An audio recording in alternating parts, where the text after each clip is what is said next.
like a pasta sauce. Hello, welcome back to Sage and Stone Homestead. My name is Heather.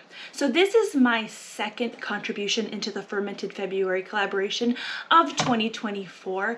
I am currently very impatiently waiting for one of my dairy goats to give birth.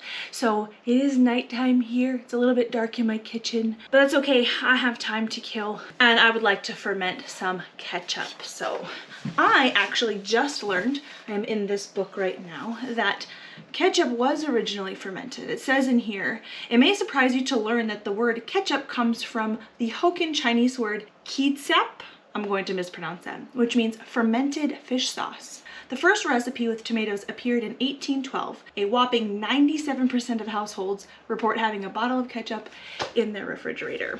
I bet most of those are not fermented ketchup though. So I have my ingredients laid out right here. As well as from this bag, I need to grab 120 grams of coarsely chopped onion. This is onion that I grew in my garden this past year and actually forgot that I had it in the freezer. And we actually need to saute this up, probably to release some of the moisture and bring out some of the flavor. So I'm gonna put my burner on.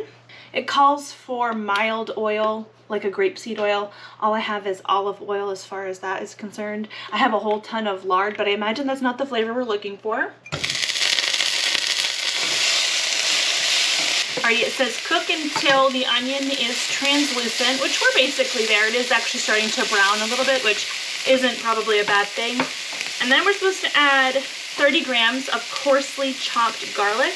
My garlic has started to sprout, probably not an issue.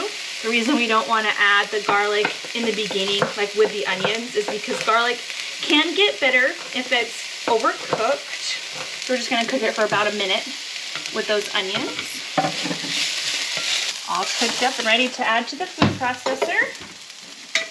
Small house problems. And into the food processor, we're going to add the remainder of our ingredients and blitz them all together. So the recipe calls for a 28-ounce can of diced tomatoes with their juices. This is 32 ounces, so I'm not going to put this whole thing in there. These tomatoes are actually from our 2022 garden. I had such a good tomato year that year.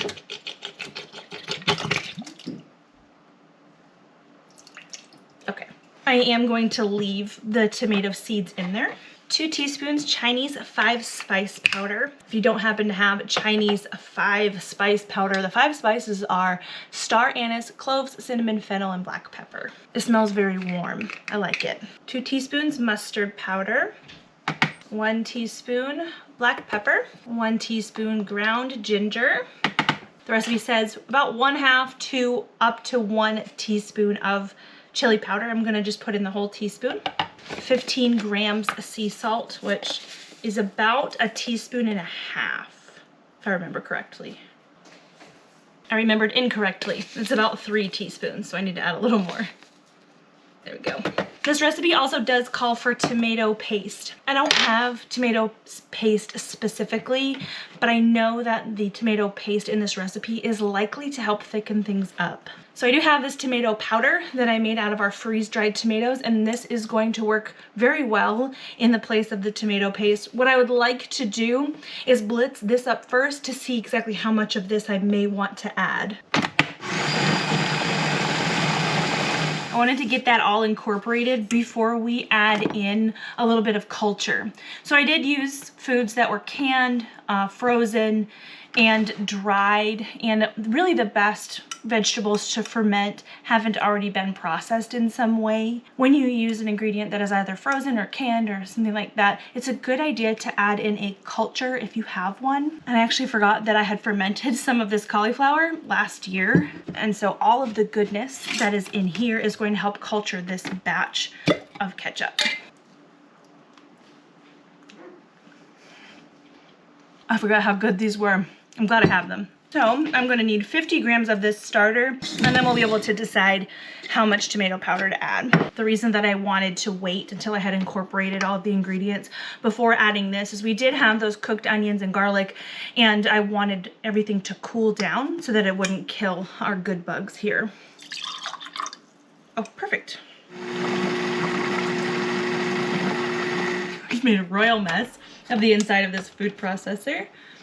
That's okay, it smells really good. So this is the consistency that we have right now. It is a little bit chunky, kind of saucy. I imagine that's fine. That already tastes like ketchup. Very cool. Okay, so let's add a little bit of tomato powder just to thicken things up a bit.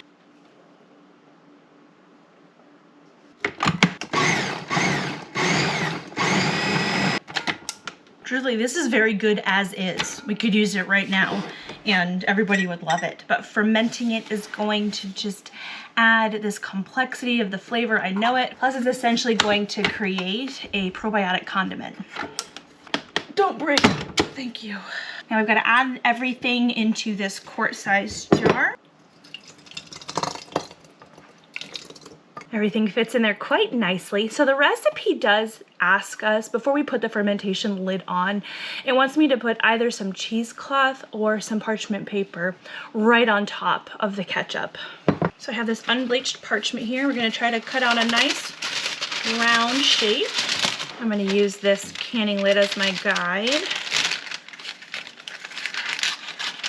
I imagine it doesn't have to be perfect. This probably just helps it not dry out on the top. That's what we're looking like on the inside. Got these really cool fermentation lids here. I'm just gonna stretch one over the top.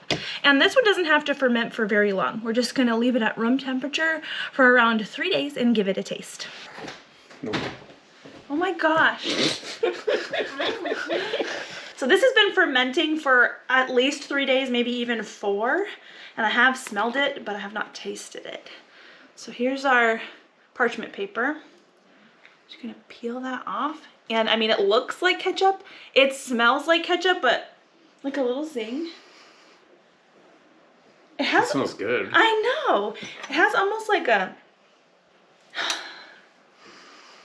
like a spice smell too. I don't even... There were quite a few spices, like the Chinese 5 spice. That's what this is. Yeah. I can smell that warmth. Mm-hmm.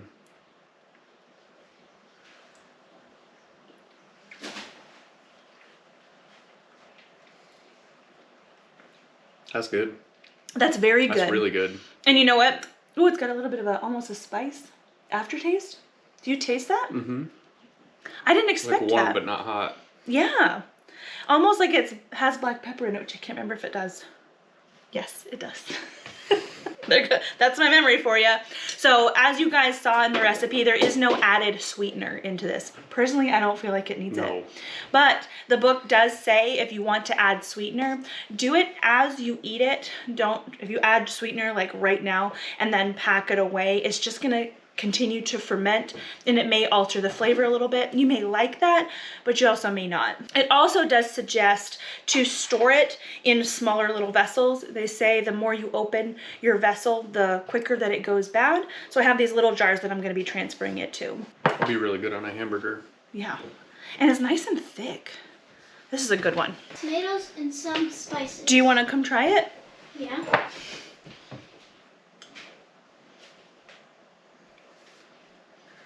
Doesn't taste like ketchup, but it tastes good. You don't think it tastes like ketchup? No, it tastes good though. I think it tastes like ketchup. I don't think it tastes But like it's ketchup. because it doesn't have sweetener in it, right? If it had sugar, maybe it would taste more like ketchup. Yeah. Yeah. I don't think it's spicy. It comes in at the end. Well, Yeah. no, it's a little spicy like those little gherkins, or like they have the smallest bit of spice. Yeah, there's black That's- peppercorns in that too. That's really, really, really good. Thank you. It'd be good in pasta. You think so? Yeah. It's like a little It salsa. would be a really good spaghetti sauce. Like That's the what I'm trying to flavor. say. Okay. I can see it. I hadn't even thought to use it like a pasta sauce, but you could. It's very good. It's something that I didn't realize I could do. And that's cool. I like that. I like learning new things. Speaking of learning new things, don't forget that this video is part of a collaboration of videos called Fermented February 2024. Weekly on the Fermented Homestead channel, there are giveaways, and the giveaways are based on the comments. So I am going to link the playlist for Fermented February in the description box below. Go watch those videos, make comments, learn lots of new things, and potentially win some prizes. I'll see you guys again soon.